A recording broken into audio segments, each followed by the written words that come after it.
Hello, I'm Sue Hemsley, Educational Designer in the School of Chemistry within the Faculty of Science at the University of Sydney. Thank you for joining me for this short presentation entitled Institutionalising UDL, Bottom Up Meets Top Down. What I'm going to describe is very much reflections on a personal journey from what I confess was largely a state of UDL ignorance towards being an advocate for embedding universal design for learning across a whole university school. So the TOP, or the University of Sydney as a whole, demonstrates both a philosophical and a practical commitment to UDL through things like its strategic plan, policies and resourcing.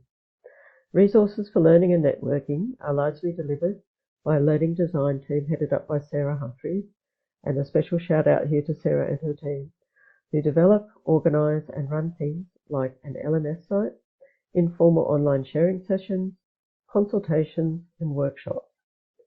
How I would describe the current context is that there is an encouragement for people to implement UDL under an institutional umbrella of resources, but engagement is really heavily reliant on intrinsic motivation.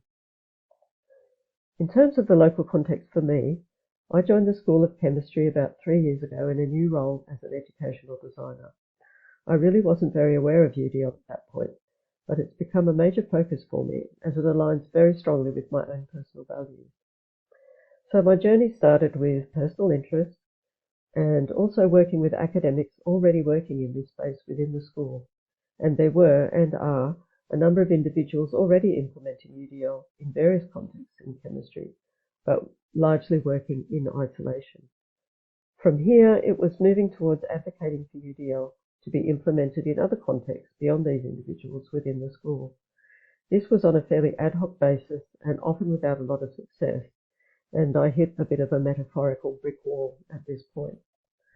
So my challenge is and was how to be more influential across the school and bridge a perceived gap between institutional level endorsement and teachers at the coalface beyond the existing converts. So the plan to try and address this challenge firstly involved getting a concrete commitment to embracing UDL in the school's current strategic plan, which was developed and commenced in 2024.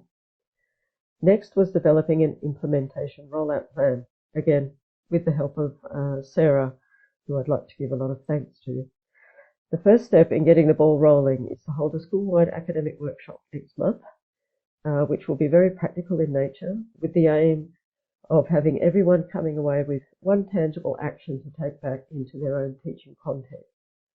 We then plan a review session at the end of the year where people can provide updates, and of course beyond this we want to maintain the momentum and the process of iteration and building from these initial stages.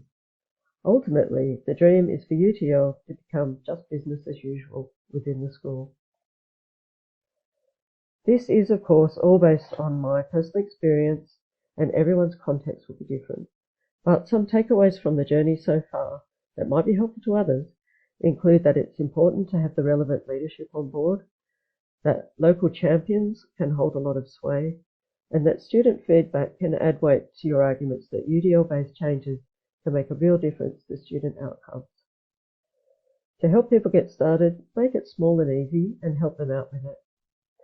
And always keep in mind, don't forget, it's a journey of many steps, and there's no defined endpoint. There's always more +1. Thank you for joining.